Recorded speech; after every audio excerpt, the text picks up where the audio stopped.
Seorang koruptor kelas kakap mendadak muncul di kantor peradilan. Ia menyerahkan diri, meminta untuk ditangkap. Beberapa petugas jaga yang sebagian lagi ngobrol sambil nonton telenovela di televisi dan sebagian lagi asik bermain dolomina langsung terkagap-kaget.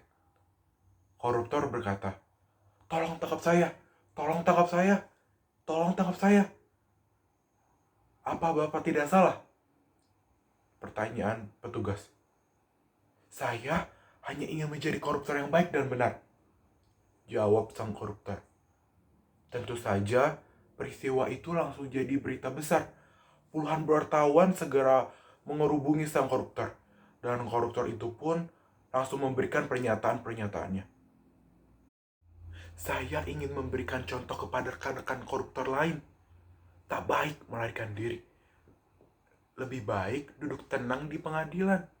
Bukankah persembunyian paling aman bagi para koruptor justru ada di pengadilan? Kita nggak bakalan dikejar-kejar kayak maling ayam.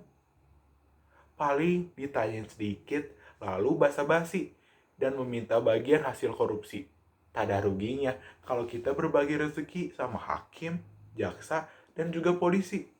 Anggap saja zakat buat mereka. Toh, itu juga bukan uang kita." Sejenak, ia tersenyum ketika kamera meng-close up wajahnya. "Makanya saya di sini, minta diadili. Saya tak hendak membantah. Itu urusan para pengacara saya, karena untuk itulah mereka dibayar.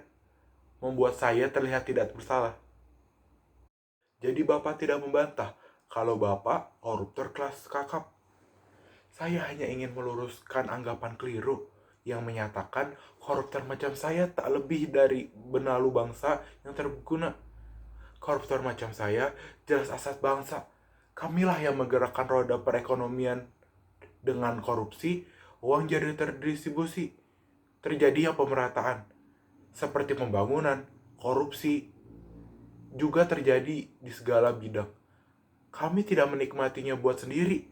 Kami membangun dan menyumbang pembangunan rumah ibadah, menyantuni anak yatim, membantu korban bencana, menyokong olahraga, bahkan iuran 17 Agustusan kami pun menyumbang.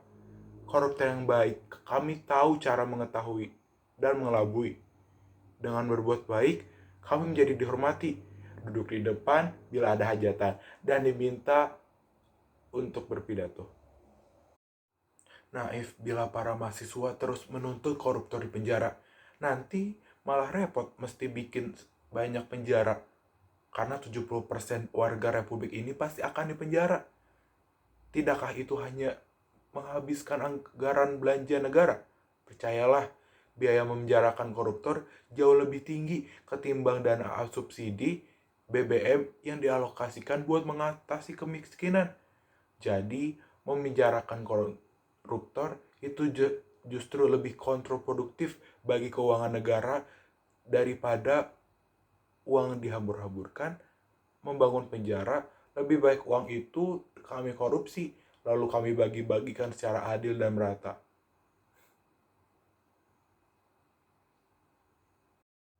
Itu namanya korupsi yang adil dan beradab, sesuai Pancasila.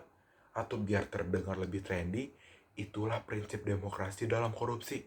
Sesuai trias politika, dalam demokrasi mesti ada distribusi kekuasaan yang sama antara legislatif, eksklusif, dan yudikatif. Korupsi yang demokratis pun begitu. Eksekutif, legislatif, dan yudikatif dapat kesempatan dan keuntungan yang sama.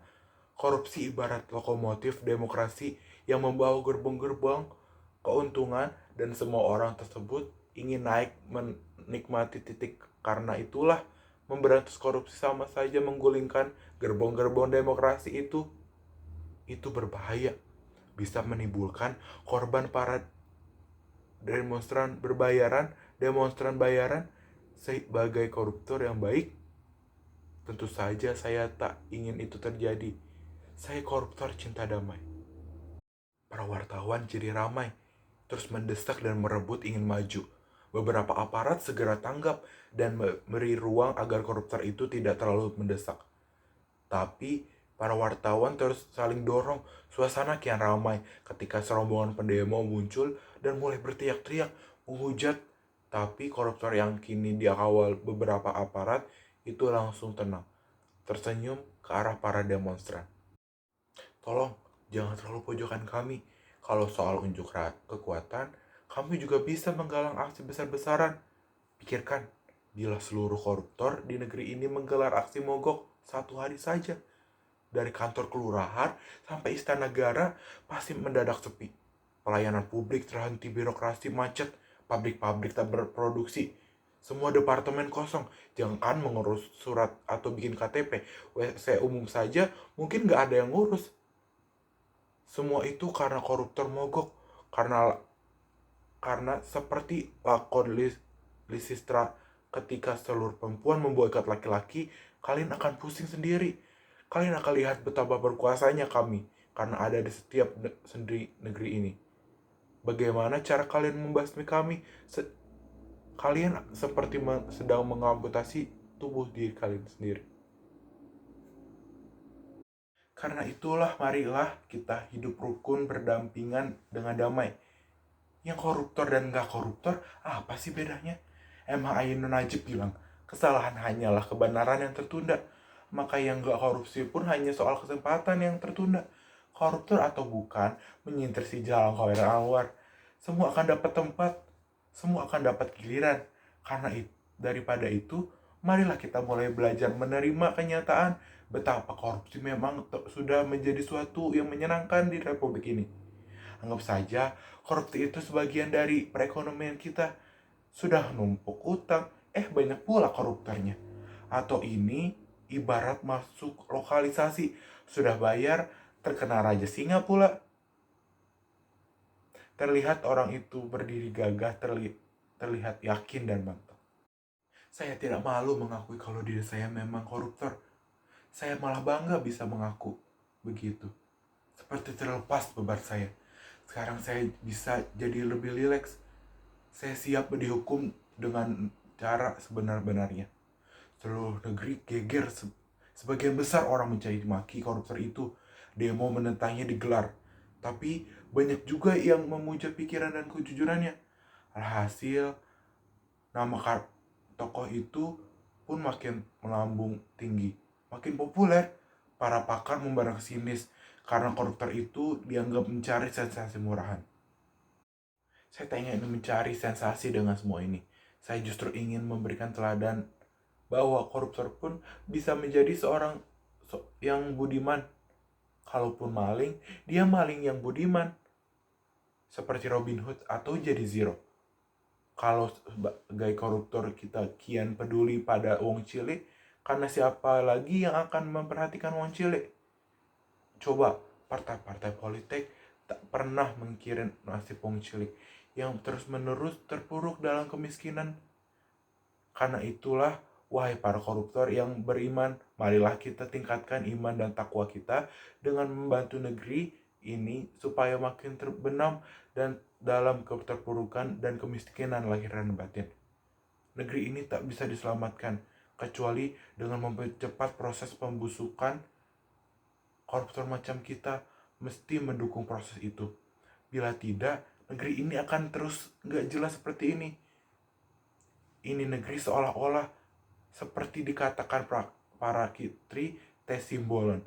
Semua jadi serba seolah-olah dan seakan-akan seolah-olah demokratis. Koruptor macam kita masih mendukung proses itu. Bila tidak, negeri ini akan terus nggak jelas seperti ini. Ini negeri seperti dikatakan para kritik simbolon, semuanya jadi serba seolah-olah dan seakan-akan. Seolah-olah demokrasi, seolah-olah negeri hukum, seolah-olah agamawan, seolah-olah intelektual, seakan-akan negeri, padahal pengusaha, seakan tak akan ada namanya penyair, padahal setengah pengangguran. Tak heran seorang yang sudah resmi menyandang predikat koruptor pun masih bisa berpenampilan tenang, penuh senyuman, mirip rohaniawan seperti saya. Anda terlalu melebih-lebihkan, potong moderator acara talk show itu dengan nada marah dan marah. Dan Anda juga seolah-olah menempatkan koruptor sebagai sesuatu yang penting.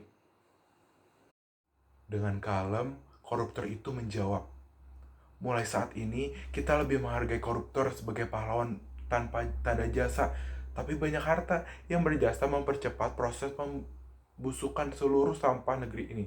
Anggap saja ini proses evolusi untuk menghasilkan pembuahan munculnya tunas-tunas koruptor yang lebih bertanggung jawab terhadap nasib bangsanya. Jadi, dengan menyerahkan diri, Anda merasa sudah bertanggung jawab, tanya pembawa acara. Sebenarnya saya capek jadi buronan. Itu merendahkan martabat saya, seolah-olah saya ini pejabat kelas patroli atau buser. Makanya, lebih baik saya istirahat nyaman di penjara, ketemu koruptor-koruptor, kolega-kolega saya lainnya. Kan lebih enak. Begitu, rukun, saling berbagi pengalaman, kumpul barang, korupsi, tidak korupsi, saat itu kumpul. Semua rukun, kan enak dilihatnya. Lihat, saya masih tetap sehat, cuma kelihatan tambah kurang waras aja. Hanya saja, kadang saya tetap heran dengan aparat kita. Kenapa masih sungkan-sungkan menangkal koruptor kakap macam saya? Ketika saya datang, mereka malah sembunyi. Barangkali para aparat itu yakin bahwa saya memang aset bangsa yang mesti dilindungi. Pun koruptor seperti saya sudah berada dalam penjara, masih saja terus diberi keleluasaan untuk secara sistematik melakukan korupsi dengan baik dan benar, serta secara murni dan konsekuensi.